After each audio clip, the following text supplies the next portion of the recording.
Are ghosts real? Several recent encounters suggest there might be more things in heaven and earth than we can dream of.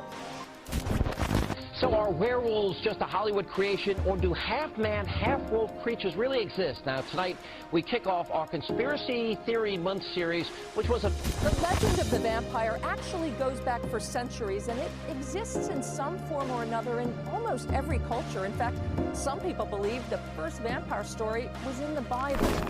Well, for decades, only crackpots and crazy people believed in UFOs. That's what I thought anyway.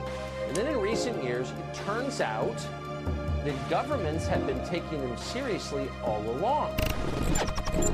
Try and clear up an ancient mystery with the help of a prominent veterinarian who says she can prove that Bigfoot exists and that he's related to all of us.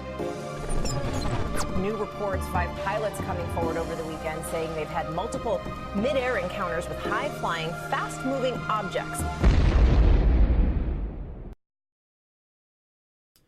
And good evening, ladies and gentlemen, and thank you for tuning in to another episode of Celestial Oddities PairOfNormal Guys podcast radio show. I am one of your two hosts, Garrett Jagaman. And I am your co-host, Daniel James. And we're always happy to have you listening in. If you are listening to us, whether live or after the fact and streaming this, hit the share button, like button, and follow button. The more that you do that, the more that we move up the rankings in the podcast community, the more people that find out about the show, and the bigger and better things that we can do with the show. So make sure you check it out, share it around, and help us grow. We have a lot of fun stuff in store for you, so make sure you always check out our past episodes and then our monthly episodes that we release together. If you are new to the show, it's a 2-part segment. We have PairOfNormal Guys podcast, which is Daniel James and myself, where we go into depth on specific topics and dive into them, give theories and backgrounds behind certain things like Reincarnation, which is tonight's episode, Inner Earth Civilizations and Hollow Earth, which was our past episode, and a lot of other great ones in the past as well. So make sure you check those out. The second part to our show is what's called Oddworld Listeners Encounters. We take on phone calls from all over the world to listen to people's encounters and experiences with the paranormal and supernatural. So always something fun coming your way, so make sure you check those things out and share them around.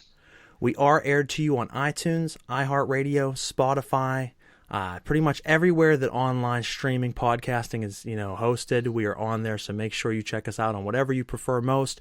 If you do want to interact with us on the show itself, whether leaving comments, your feedback on the show, or asking us questions during the show, on our live episodes, you can do that through Spreaker.com or through the Spreaker app, and that is Spreaker. Search Brutal Business, and you're looking for the show titled Celestial Oddities. So, Daniel, you excited for tonight's show? I'm pretty pumped up. This is going to be a loaded one, okay, guys? Tonight we're talking about the concept of reincarnation. And, it's something that certainly can go a lot of different ways with a lot of different people. There's a lot of belief in reincarnation, whether people fully believe in it, fully do not believe in it, believe a mixture. And we're going to present you a little bit of background behind that subject tonight and some different theories. Reincarnation is the rebirth of a soul in a new body. So the theory that after you die, you don't just necessarily go to a heaven or a spiritual world afterwards. You are actually reborn again into a new body and start over again with usually no recollection of the past life, although sometimes those lines do bleed through. So we're going to certainly talk about that. I started off tonight. Reincarnation's interesting because I think there's a lot of different directions that you can go in with this topic. For instance, there's a lot of people that believe when you die, you do go to heaven, or you go to Valhalla, or you go to some type of afterlife that's sitting waiting for us, and that's a great thought. But the other side of that coin would be, what if instead of so much of an afterlife, it repeats itself again? So yes, life is still endless. When you die, you go to this eternal realm, or you just never actually die, and you continuously live loop after loop in different lives, still somewhat the same mind or same channel, but being refreshed each time, starting anew, and kind of running different paths endlessly. And I always thought that was a very interesting subject, to know that you could start over and over and over and over again, be all kinds of different people of different backgrounds and walks of life, and you have no recollection of the one before you. Now, it is common phenomena that, people will actually have, thoughts or dreams or memories of past lives, detailed, where it's specific time periods and people, and know things that there's no way that they could know, because sometimes, as I said earlier, there is a type of bleed through between the channels. And I get asked a lot about this subject and what's my belief in it. I believe that you could look at, the afterlife almost like employment. There's different sides to it. Once you pass away, you take on another role. What role needs to be filled? There's only a certain amount of slots to be filled and a certain amount of slots to fill them. So people will say, if everybody died and keeps coming back, how is that possible? Well, because sometimes people don't get a slot right away. They don't always just die, and the second they die, they're right back into a new body, although that could happen. There is what I believe may be that waiting period, as we've talked about, the subject of purgatory. Well, maybe there's not a heaven and hell, so to speak, but maybe there is a purgatory, and maybe that is more or less the unemployment office. You are waiting around to see where you're going to go, where you're going to be assigned. So people would say, well, if there's reincarnation, how is there spirits, how's there ghosts? Well, it's because there is two sides to the coin. There is this world that we know, and there is some type of other dimension, a spiritual dimension. And I believe in the concept of what if, when we die, we're assigned something, whether it's to come back again as another human life, or if it's to be assigned a ghost position where we stay here for a certain amount of time, serving a time until we're needed again and placed, that it's always an endless loop, and each time we die, we come back as something else. It's an endless channel. So it's something I always like to look at, is looking at it from that respect, that it just goes on and on and on again. Some of us are chosen to be spirits that linger around for some reason or another. Some spirits are chose to just keep reincarnating over and over again. And usually that would, start your life cycle again. It would erase your mind. You don't know the past life, but as I said, there is bleed through. So I always found that to be very interesting. What's your thoughts on that, Dan? I like that. There is something that I want to expand on that you mentioned about life being almost like a loop or Please. A spiral. That's another big thing that we can look into that would be totally separate from the items that I have prepared for tonight's episode. So I'm glad that you touched on that, because it reminded me of that entire, concept. Okay, good. We can definitely use that for something.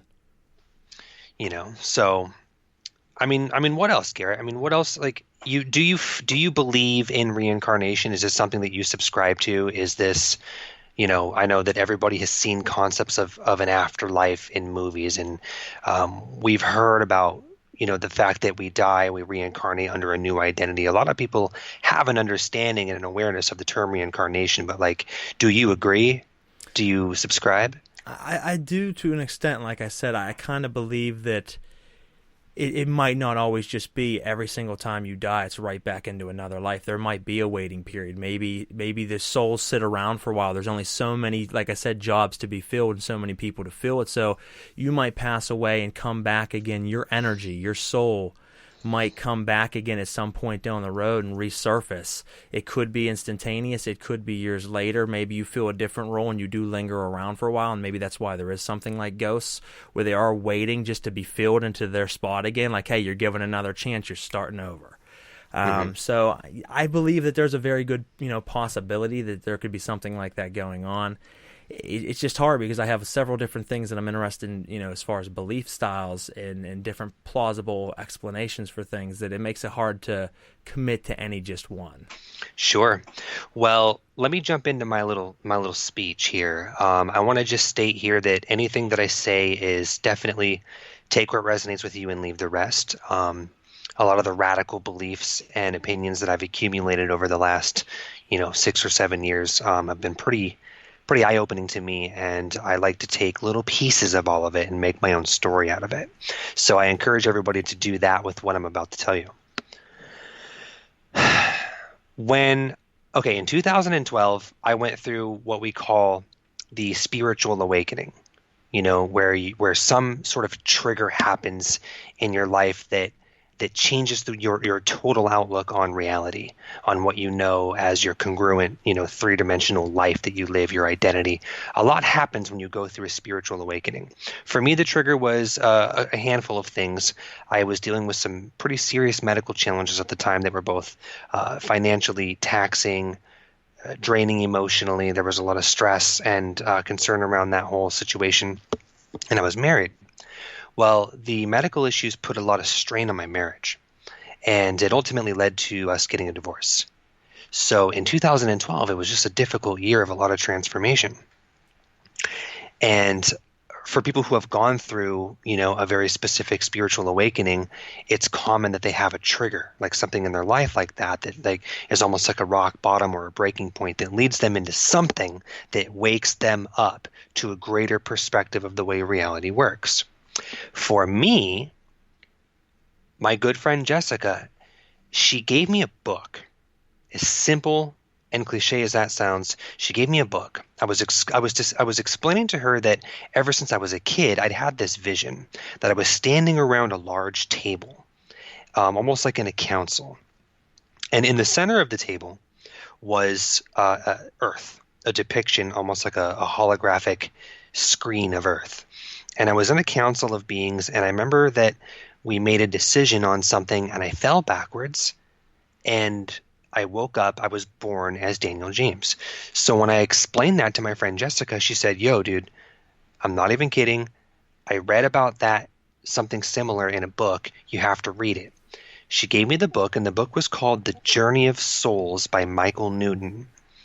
Now, Michael Newton was a professional hypnotherapist, and what he would do is he would work with people who had post-traumatic stress or trauma from their childhood that they were regressing, things that they were, repressing and hiding from themselves. As a professional hypnotherapist, he was putting people into an altered state and then, asking them a lot of questions and leading them back to their childhood so that they could dig up this trauma and release it. Well, one day in his studies, he had this process where he would slowly but surely regress people back into their, if they're in their 50s or 60s, he'd regress them back into their 30s, back into their 20s, back into their teens, back into their childhood under hypnosis. And one day he said he accidentally regressed somebody before their birth. He took them back to the point before they were born in their current identity. And he said what this person was explaining was not an afterlife, but what he called a life between lives. Now, when he stumbled on this, he grilled this person a lot of questions. It was very foreign and very new to him what he was learning, but this person was explaining another dimension of reality where you have a totally different identity than the one that you do now, and that exists in this higher dimensional plane. Okay. And it's not like a heaven or a hell, but it's a life between lives, an alternate identity that you have.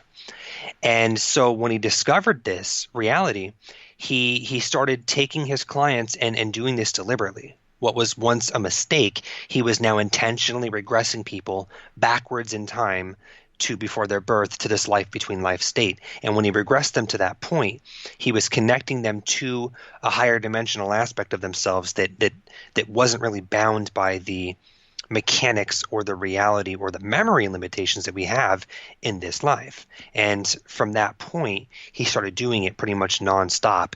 And every session that he did with his clients was taking them to this life between life state and just grilling them questions. He ended up writing 3 books. It was Journey of Souls, Destiny of Souls, and then there was a third follow-up book that ties the series together. Well, I read all 3. In 2012, I read all 3 back to back. Now, I'm not much of a reader. I'm more of a visual guy. But when I started reading this book, it started triggering memories within me that were so exciting and so visceral that I couldn't put it down. I mean, I was reading this book at work, on the clock. I was reading it in the car while I was driving home. I was reading it before bed. Like, I couldn't put it down. And what it describes is this parallel dimension, this alternate reality that we exist in as another version of ourselves that is going through a linear process of a succession of incarnations. Now, to summarize, because we only have an hour, but to summarize what the book's total message is that we exist in what's called as a soul cluster group of beings. Now, that could be like, say, for example, Daniel and Garrett are friends in this life, and we work together and we collaborate. But there's higher dimensional versions that are also friends, and they travel like a family over the course of many, many lives that reincarnate on Earth and in some other planets and versions of reality as well, for the sake of experiencing all that you can experience by having a physical incarnation. And as you have these soul cluster groups, which are your family members, you go through all the time periods of Earth, back to the point that we were created, or that we were, that we were humans, all the way through all the time periods that we have in our history and even the future. And you have an incarnation, you have a life, you have a new identity every time, and you experience certain things. You make what are called soul contracts or agreements to sort of plan out your life loosely. There's a lot of free will in there, but you plan out key things that you will experience in this life for the sake of the experience of it. And then as you collect all the experience that you have in your life, that is it's sort of categorized and organized and collected in the higher dimensions as new unique experiences. And so that's the premise of the book, and obviously it'll go into a lot more detail about the soul cluster groups and what type of contracts and agreements that you can make to experience in any given life. But what it talks about is the fact is that every major turning point in your life or key thing that you experience, everything down to the people that you meet and the way that you die at the end of your life, is all loosely sort of pre-organized for you to come and incarnate down into a human being and experience it from the perspective of just like a new fresh mind and a new fresh soul. And the idea is that we get this amnesia, and that's why we don't remember the life between life period. We don't remember our past lives or our future lives. We don't even remember why we're here or what the meaning of life is, because that's part of a game. The book describes your physical human life as being like a game, and we're all students that are here kind of going through a school type of idea. So when I read these concepts, it was really magical for me in the sense that somebody who was dealing with chronic illness and facing sometimes like life-threatening situations and being chronically ill, going through a marriage, you go through a lot of depression and you have a lot of challenges. And when you read a book like this or you hear a story like this that tells you that there's a bigger picture and that your life here, as real and important as it is to you, is so temporary, and you have all of these other lives to live and things to experience, it was really helpful to me, and it triggered my awakening into wanting to journey more into the concepts of metaphysics and what the meaning of life is. And so that Journey of Souls book by Michael Newton is ultimately what got me into all of the weirdo shit that I'm into now, and it started with really studying reincarnation. Okay. Well, that's amazing. I mean, honestly, it's really interesting that you said about the topic of the book, because it's kind of my theory as well, kind of on my own freelance theory that I came up with, but a little bit different, is that same in-between stage, is that, spirits that we see here on Earth might just be spirits in transition, some longer than others for some reason, but then, as you said, get given another life, another chance to come back and do it again, but the cost of that is we erase your memory. Yeah, it does. It's called an amnesia that sets in pretty much when you're, and the books talk about this, when your consciousness, when your soul downloads into the physical vessel, it downloads into the fetus as it's developing, before it's born, and it starts to kind of merge with that physical fetus that's growing in the woman. Okay. And during the process of, because your ego and your brain, they actually come pre-programmed with a very basic, simple personality. So when your consciousness and your soul downloads into the physical body, they have to kind of merge marry each other in a sense, where they sort of get to know each other in the womb and in the fetus stage as it's developing before you're actually born into a full-fledged baby and a human, and you're kind of cohabitating this avatar, this machine that is the body, and so during that time your amnesia sets in. And everything that you agreed to experience and go through and the way that life works from that higher dimensional perspective disappears. It erases. It's kind of a byproduct of having a physical experience like this. You don't bring all of that multi-dimensional knowledge with you because it can often negatively affect the decisions you make. Yeah. It can alter your free will, and then you don't end up experiencing things the way that you had planned on, which then fucks up all your contracts and agreements. So that's part of the reason why you get the amnesia to come here. Well, it makes sense, because I mean, if you did know the things that you knew from your past life, then it would, as you said, alter everything that you do because you've already experienced it. So it wouldn't be a new life; it would just be an extension. Where this is a rebirth, a refreshing of a new life. You know, you have lived before, but you've never lived this mind. Yes, and another thing, just to touch on that real quick, there are other races and civilizations in terms of, like, say, extraterrestrials that actually have different systems where when they die and they incarnate again, they actually don't lose all their memory. Some of them remember 2 or 3 lifetimes back. So the amnesia that we have as humans, it's a byproduct and a symptom and a structure that is part of the Earth game. It's part of the Earth experience here. That's how the mechanics work in terms of our dimension and our density and our reality, that the total wiping of the memory it's the way it is here. But there are other civilizations and realities, other places where they keep a lot more of that. So I just wanted to touch on that it's not the way that it is everywhere, but it is the way that it is here.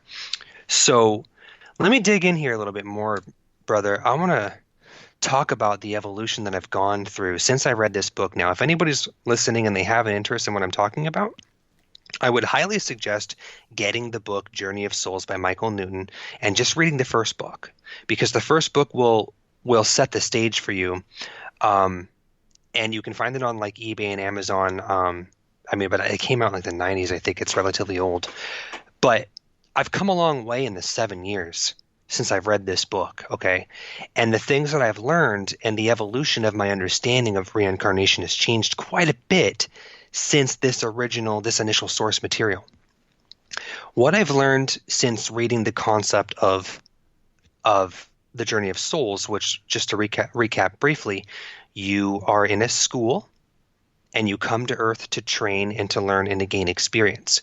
You have what's called as a soul family that will travel with you throughout these incarnations, and in every incarnation they will play different roles to you in this life.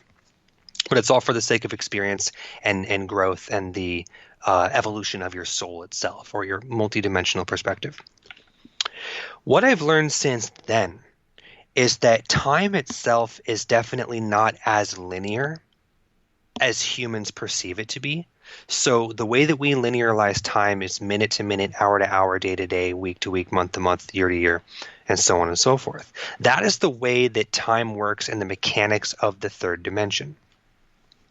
But anywhere outside of a third dimensional matrix that has linear time, time's much more malleable. It's more flexible. It's actually non-linear altogether, because you're not bound by it working in a succession. Okay, like the way, say, for example, the film strip. Film and video is a succession of still images. Now, when we watch a video clip, to us it's in motion and there's sound, so it seems like it's a scene that's playing out in real time in motion, but it is a breakdown of a succession of still images, and that creates the illusion of motion. Well, that's kind of the way that time works. And when we're outside of the physical body, when we're in a higher dimension that isn't bound by time, you can stop things, you can rewind them, you can go forward, okay? But more importantly, the point that I'm getting here is that time's not linear altogether, okay? And if it's not linear, the way that we break it down, that we perceive it in a human life on Earth, then what that means is if you die and you go to some sort of afterlife or life between life, and you reincarnate again, you're not necessarily reincarnating into another time period. in a linear succession. From what I understand after studying quantum mechanics is that all of our past lives and all of our future lives that haven't happened yet, they're actually happening right now in parallel to this one. Okay, so let's say you were in World War II as a war general and you died, and then you went to the life between life, reviewed your life, and decided that you want to come to Earth again to experience more things. Then normally what you would do is you would incarnate again into, say, for example, a time period that is right about to the point where you died. That's the way we break it down linearly because we always put a box around time.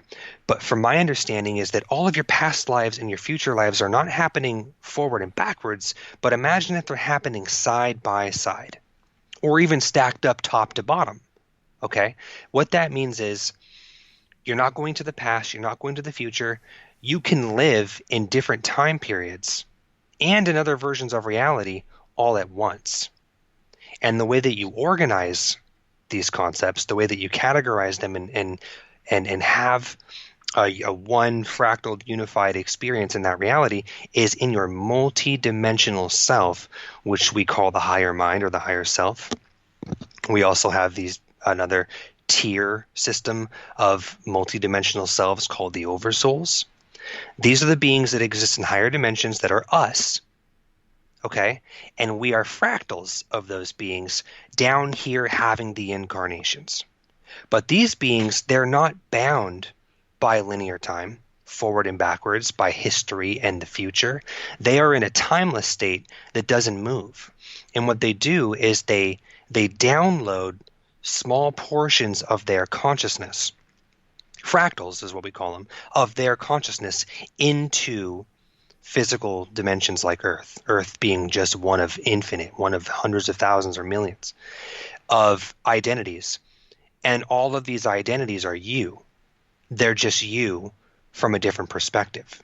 And they can be in different time periods. They can be, space aliens, or they can be whatever fictional story that you grew up reading or watching. All of these things are based on some form of truth and some form of reality that exists.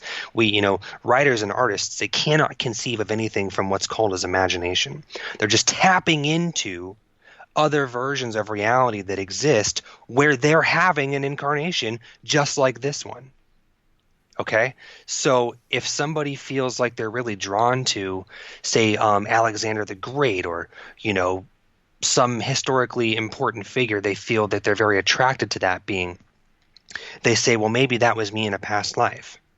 Could be, but the way that I would term that, in a more quantum way, in a more metaphysical way, is that you're that person and you're this person at the same time. You're just fractalized over different incarnations. And so I believe that reincarnation is real. I just don't think that it's actually happening in terms of history in the future. I think that all of our incarnations are happening right now in parallel to each other. And whenever we feel a connection to a certain time period or to a certain figure that existed in our quote-unquote history, I think that those are versions of ourselves, that we are almost like a video game. You're jacking in, you're downloading into that version of reality, that version of Earth, that time period, to have an experience and collect that experience until you die, and then that experience gets, collected by your multidimensional self in higher planes of existence. What do you think about all that weird shit? That is deep. That is very, very deep, but it's very insightful. I mean, it really does make you think, instead of, as you said, moving forward or backward, everything is happening all at once. Side by side, we are living all of our lives, past, present, and future, in correlation with one another. So that's something very tricky. There's a lot of depth to that, to think of what all that would mean. Now, I guess a question with that would be, from me, do you believe that this life that we're living right now, the history that we know because we were taught from books and what we've seen and what the future is and all of that, we don't know if that's real or not. We know the here and now. Is right. This every time you come back? I know you said that there's different characters you play, but every time you come back, is it the same story? Is it starting back over again in the same way? So I'm going to pretty much be put in somewhere else in the same exact time period. We're always going to know about the 60s and 70s, although they never actually existed. That's just part of the story. As you said, it's a game. So it's an awesome question. You know what I mean? I kind of look at that aspect before too, that what if you come back as a character in a bigger picture, where you come back and you play a different role, whatever role that you're chosen to be that time. You don't remember the old one, but it's still the same scenario. So we always say, if I could go back to the 70s, or if I could go back, well, they never actually existed. This is the only plane that there is. That's all just backstory. That's awesome. I love that question. It prompts so many fascinating discussions. Due to the fact that time is created from the now moment, I know that's very implicating. It's hard for people to wrap their minds around, because if someone has a crooked leg, okay, because when they were kids, they broke their leg, they're going to use situations like that linearize time, saying, no, that happened in the past when I was a kid because I walk funny. My hip is jacked up, my knee's jacked up because I broke my leg. I know that time to be reality, to be linear, because that happened to me and I'm still screwed up from it 20 years later. That's a mechanic of the reality that we live in, but it's not empirically the way physics actually works. Due to the fact that reality is created from the now moment and the history itself, we create a version of history from the now moment backwards, including all of our history books and all of our medical science and everything that we have that gives us a status quo of the way reality and culture is now. It's still being created from the now moment because of the beliefs and the understandings that we have project in 360 degrees in every direction. So what happens is, say for example, the leg is screwed up from when you were a child. Did it happen back then? No. There is a version of yourself that exists in that time period, in that version of reality now, that is breaking their leg. And it's happening right now, yeah. And so what we do is we linearize that from our very limited perspective of time and space right here, and we continue telling that story to ourselves repeatedly to create the version of ourselves now where our leg is messed up from an injury. But it never actually happened. It's just the story that we agree to for the sake of its relevance. We come here to experience certain things, so those concepts are almost like downloaded to us, beliefs and things like that. The things that we download and we agree to, which creates a version of reality right now for us to experience. And as a byproduct, there is a quote-unquote history of that, but it never happened to you. That's a version of yourself that exists right now in parallel that is breaking their leg. But that's not you. That's another version of yourself thousands and thousands and thousands of parallel realities away. That's deep, because that's every single moment it's a different you. So right now as we're talking about this, there's a different me that just, was listening to that. So there's a speed, Garrett. There's a speed to reality. And anybody can pull this up on Google or look it up in a science book. It's called Planck time. That's the speed that your physical reality is created billions of times per second in a succession of still images. Planck time is the speed that it takes light to travel the shortest distance possible. That's faster than lightning. It's incredible. It's faster than the speed of light and speed of sound. That's the refresh rate of our physical reality is Planck time, and that's a scientific term in physics. That's the speed that our reality is created. And every single one of those still frames, when I use the analogy of video, is a totally different parallel reality and another version of ourselves. So there's this really big thing I want to talk about. It's a little dark, but I want to talk about it. But before I get to that point, I'm going to keep on the topic that you were saying. We remember when we talked about the spirals and the loops. Yes. Another theory about reincarnation, slightly different than going into the white light and going into the life between lives and having this other version of yourself that, reviews the life before and then makes new plans for the next life, and then they download and they incarnate and do it again. Another theory is that we do reincarnate, but that instead of it being a succession linearly, and instead of it being a loop where you just experience the same life over and over and over, like a Groundhog Day type of idea, is the idea that, like, say, for example, Daniel James is born, lives a whole life, and he dies. The idea is that he comes back as Daniel again, living the same life with the same identity, but the circumstances that I experience and when they happen in that incarnation are slightly different. There's enough free will that allows me to make slightly different decisions, meet slightly different people. Certain things that happen in the previous version of my life happen at different times, or maybe a little bit of a different way. And so all the way up to the point that I die again. What this does is it makes your incarnation cycle a spiral, not a loop. Because a loop would just start at A, go all the way back to A again, and it makes a full circle. I believe another option is that when we die, we actually do, this is going to blow your mind, we do relive the same life billions of times over and over and over again. And it changes slightly different every time, which is why it's a spiral and not a loop. And the concept of deja vu is a byproduct of that mechanism.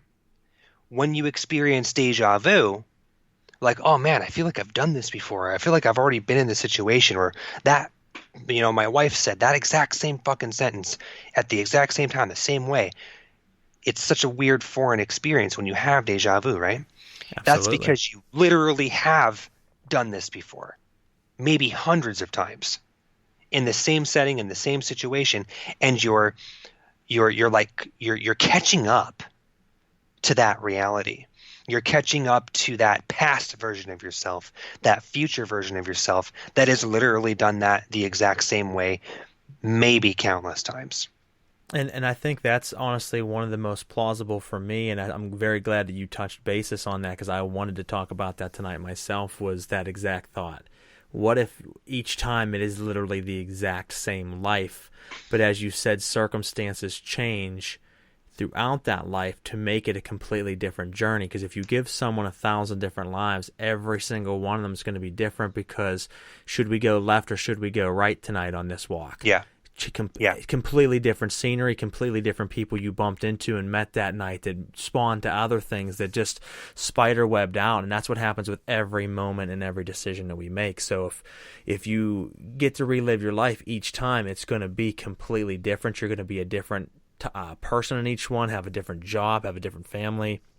And it's very, very interesting to think that is what reincarnation is almost like a Groundhog Day, but a little bit different. It's not the same day every time. It's a life, and it's different every time. So you can use that different concept every single time, but there is no getting it right like he does at the end and it's finished. No, it just continues forever. Yeah, there's no getting it right and there is no getting it wrong. I want people to know that. I want people to hear it. You cannot make a mistake. Yeah, there is no right or wrong. It's just the now. It's just the now. The now is the only moment in creation. It really is. It's the only moment that needs to be. If you understand the concept that there's an infinite number of parallel realities that exist in parallel to you and who you are now, and every single one of those parallel realities, even if they're just slightly different, just like the most minute detail is changed, that's a whole different world. That's a whole different reality, and it spiderwebs, like you said, forever in every direction. And that's what makes up the ability for there to be different versions of the past. Different versions of the way that your future can go, or different versions of yourself that exist now that maybe never broke their leg, or you know what I'm saying? Like it's all exists. It's all like probabilities in an infinite number of parallel realities. I remember when I was a kid, one of my favorite shows was Sliders. Did you ever see Sliders? I don't know if I've seen Sliders.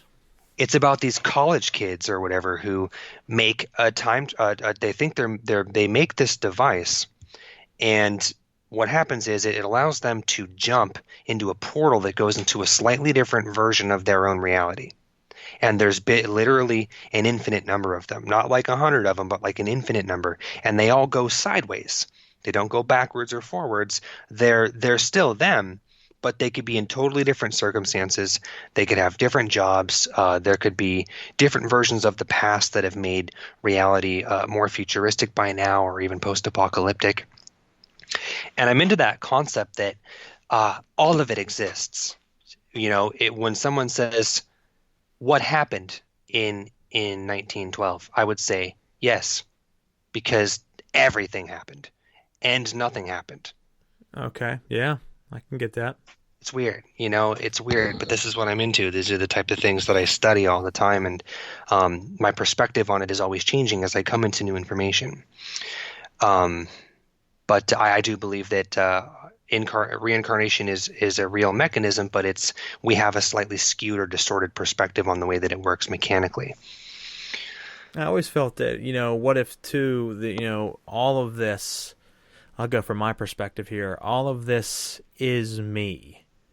You don't exist, nothing else exists. You're right. Every one of the roles of anybody I've ever interacted with or come across in my life is all something that my own conscious mind has created and You're interacted correct. a story. I live a different tell each and every time, so same type of concept there, but I lead up to a pivotal moment when there's the passing, and then it starts over again, and my mind creates new characters, new interactions, new things, and there really isn't actually a physical body. The physical body is just a representation of what the mind is creating as that. So you're 100% correct. Everything you're saying is literally facts in my book. Yeah, I mean that's something I've always really dove deep into as well. Is none of this is all me. It's a dream. It's all pretty much a dream. It's just I'm a conscious mind, a conscious whatever you want to call me, that creates all of it around me, the interactions, as I said, and there never is an earth. There never is. This is all just part of the arranging of my own mind. It is. We are all experiencing a subjective version of our own unique reality. And I like to use an analogy that we're all in our own little snow globe. You know how you look at a snow globe and there's like this little scene happening in there, and there might be people in a little city and stuff, and it seems like this moment in time that's just still forever. But It's like a whole universe in there. That's what our versions of reality are. We're all having an experience. But in your version of reality, Garrett, you're creating a version of Daniel to interact with. Yes. You're creating a version of me that exists in your consciousness. And in my version of reality, which, believe it or not, you could be in the same room with me, okay? And we could be talking on the phone right now, but we're actually in totally different realities. We're just co-creating. We're co-creating a version of those realities where we're interacting. But you're still in your own snow globe totally, and I'm in my own snow globe totally. And from within my consciousness, from within my dream, my version of the Earth game, I make versions of the people that I interact with, and they serve as reflections of all my beliefs, all of my experiences, all of my wants, my needs, my intentions. They all serve as a reflection of my own consciousness that I project outward. It's like a hologram. It's a dream. I also know that when we go to sleep at night and we dream, we're actually waking up to a reality that's more representative of the way physics works than the way that it does here. That's why when we physically die, we have the death experience. We're waking up from the dream, and we remember who we really are, who our real identities are. Like, how when you wake up, you have a really bad dream and you're uncomfortable and maybe upset. And you just open your eyes and you look around the room and you're like, fuck, man, I'm so glad that was just a dream. Absolutely. That's what happens when you die. And I could see that. I could see it being kind of backwards, as you said. This is the dream. I mean, we're they say we only use 10% of our mind. Maybe, we're only here 10% of the time. Like, this physical plane is actually more of the dream state, and then when we're sleeping, it accesses the entire capability of that brain. Yeah. Even though we don't have full control to pick and choose what we do, it's kind of, we're a slave to it. It gives us thoughts, it gives us dreams, but that's access to that plane. And when you die, as you said, it gives you access to that plane. And maybe that's why there is an afterlife and spirits and things like that. And then, as we talked about, reprogramming into a new one and then starting again. Yep. And I think that what happens when we die, that's a big, really loaded question as well. That could almost be its own episode. But what happens when we die is very contingent on the beliefs that we have at the point of our death. And when we're outside of the physical vessel, which is very limited, it's very dense. That's why it's harder, for people who practice like the law of attraction and things like that. It's hard to manifest your reality that you prefer, because in this density, in this dimension, things move very slowly. And there's time lag here in between us and the things that we want to experience. When you're outside of the body, manifestations happen like instantaneously, because you're not bound by the mechanics of the third dimension, which are time and space.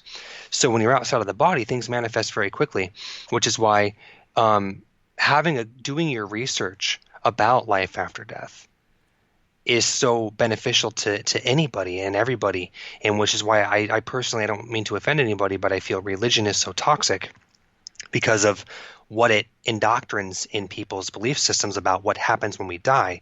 Well, what if I told you, now we have 15 minutes left, guys. This is the last thing that I have here in my notes for you. It's heavy, it's very dark, but I want to get this out. What if, when we die, the beliefs that we have at the point of our death are what create the next thing we experience? Because when we're in that non-physical space of multi-dimensional soup of quantum energy, you're still Garrett from the perspective of Garrett after the point of death. I'm still Daniel after my point of death, but I'm not bound by the physics here. That means that all of my beliefs and all of my fears and anything that I'm confident in is going to happen to me very quickly after I'm dead, after I pass away physically, and I can instantly experience the things that I'm thinking about or the things that I believe in. I don't believe that there's any one thing that happens at the point of our death. I believe that whatever our most tried and true beliefs are at the point of our death create an experience for us. I do not believe that there's any one thing that happens. And this is going to broach me into my final point on the topic of reincarnation. What do people who have near-death experiences, NDEs, express? They express that they floated out of their body.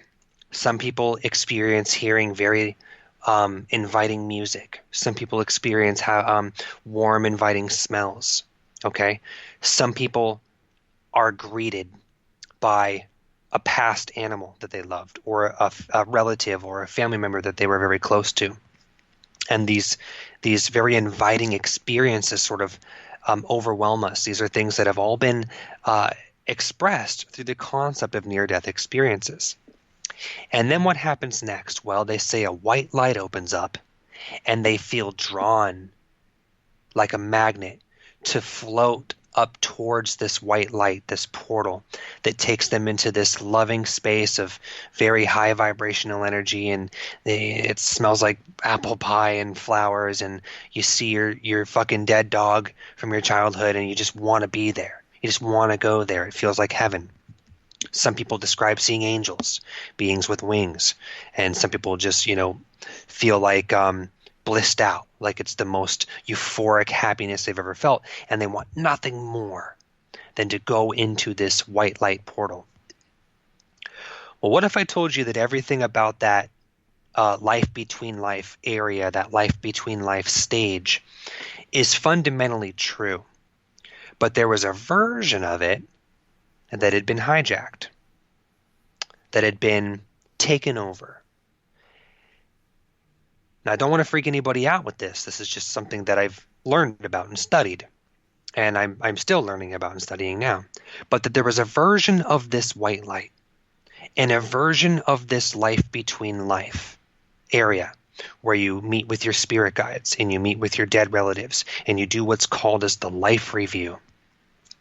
You review every decision you made in your life, all the people that you met, all the things that you did, and then what happens from that point is you agree to do more experiences, and then you set new contracts and new agreements for yourself, and then you download into a new life and a new identity to continue playing out all of these experiences and resolving things like karma and stuff like that. What if I told you that that white light that's very loving and inviting is actually known to be a trap by many people? And that although there is a version of the quote-unquote afterlife or life between life in higher dimensions where you have a soul family and you do make deliberate decisions on your free will to incarnate in a certain time period in a certain version of reality on Earth and other places, but that the version of that system has been manipulated and hijacked and is actually being used in an abusive way. What happens is we go into that white light, that afterlife, and you meet your spirit guides and you make agreements to come back and do it again.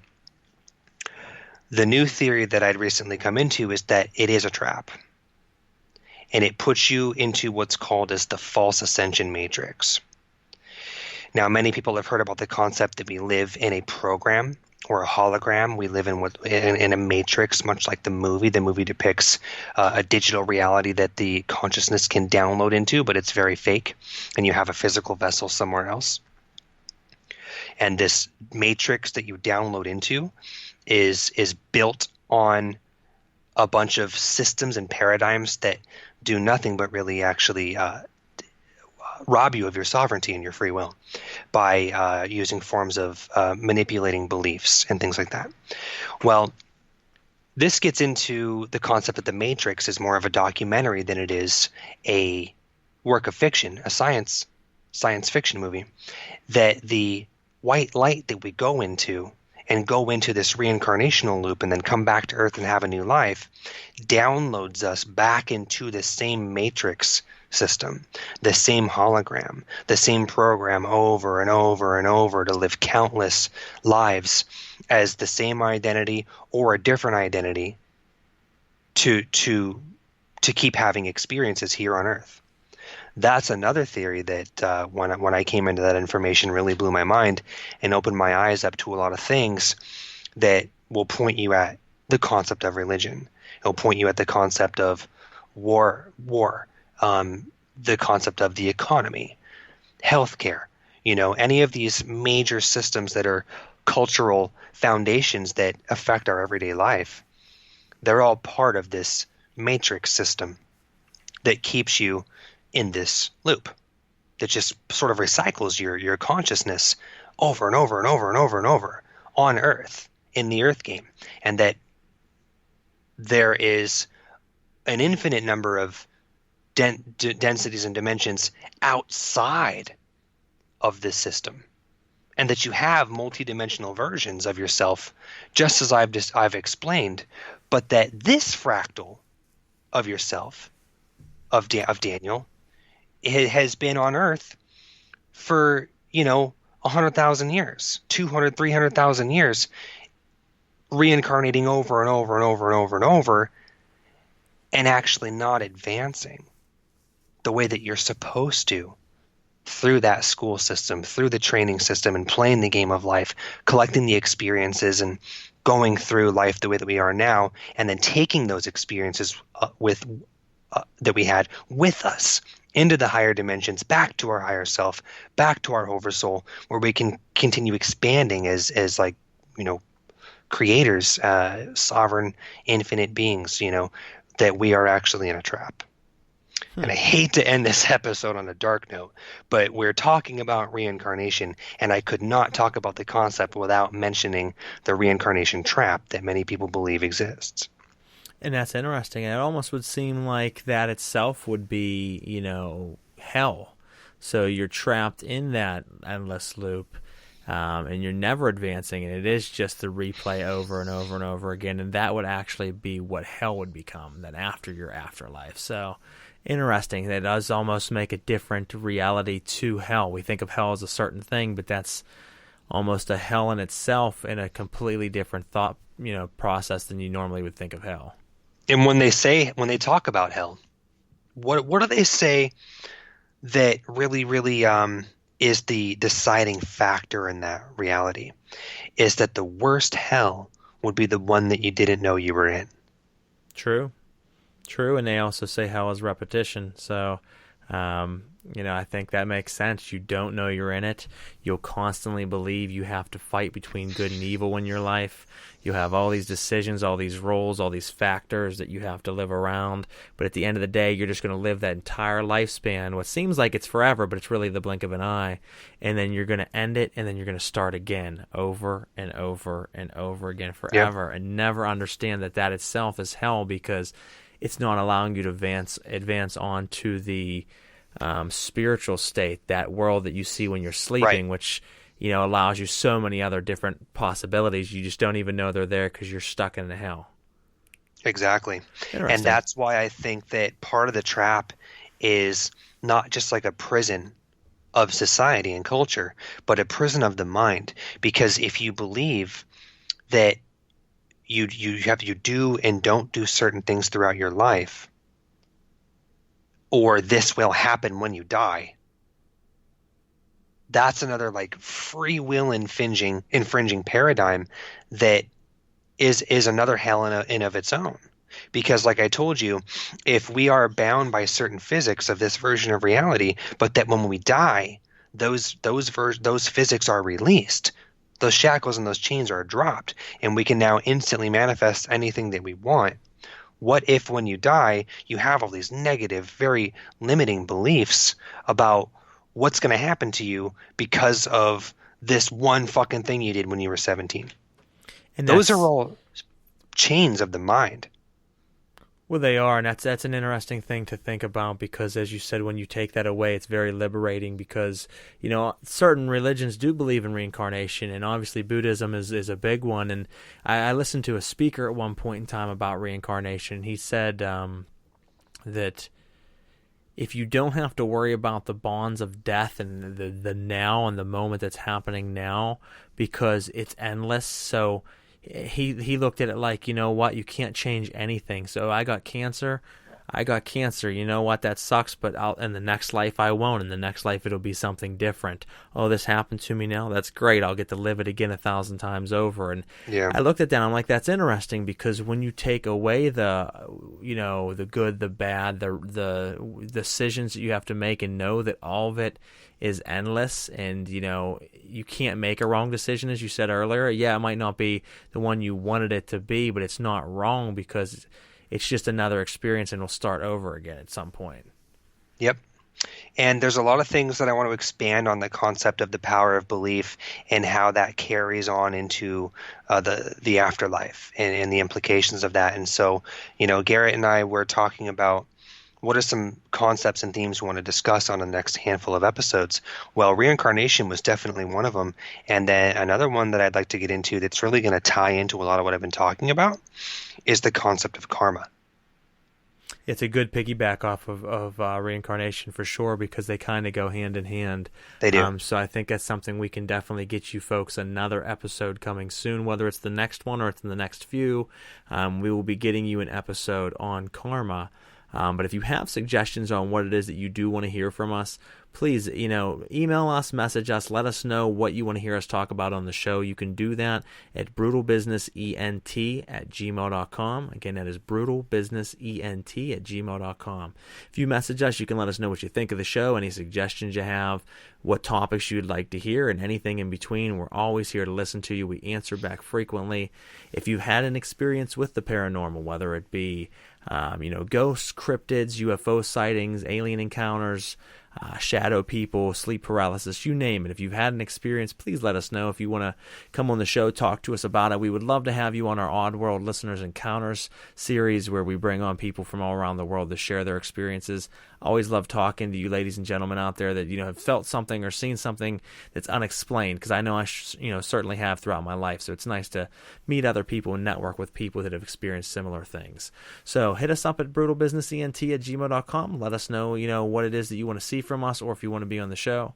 And we still got a lot more fun topics coming for you. No end in sight. So Dan, do you have any closing statements for this episode? I'd like to thank everybody very much for being open enough to listen to Garrett and I and our thoughts and beliefs on these concepts. I think that our intention here is to collect stories and share our own. And, all I could ever do is express my gratitude for all of those listening. Same here. I appreciate all you guys checking out the show. As I said before, please hit the share button, like button, and follow button. Get us out to your family and friends. The more you do that, the more things we can do with the show. We do, once again, want to thank our sponsors, Cryptid TV. If you have not checked them out, you can do so on YouTube or on Facebook. They have a nice Facebook group there where people from all over the world can come and talk about things like the paranormal, cryptid, share their ideas, theories, beliefs. Everyone's welcome. So it's a great community to be a part of and network within. And they do a lot of great things for the paranormal community. So, much love to them for being one of our sponsors. Make sure you also check out our Celestial Oddities Facebook group page. If you haven't, look that up on Facebook and add us. It's a great place to keep up with all past episodes and future episodes. You can listen to all those on any stream device out there. So, make sure you check out all of our past episodes. We got some great ones out there. Share this one around. And other than that, we appreciate you guys listening in. We hope you have a wonderful night. And we'll catch you next time on Celestial Oddities.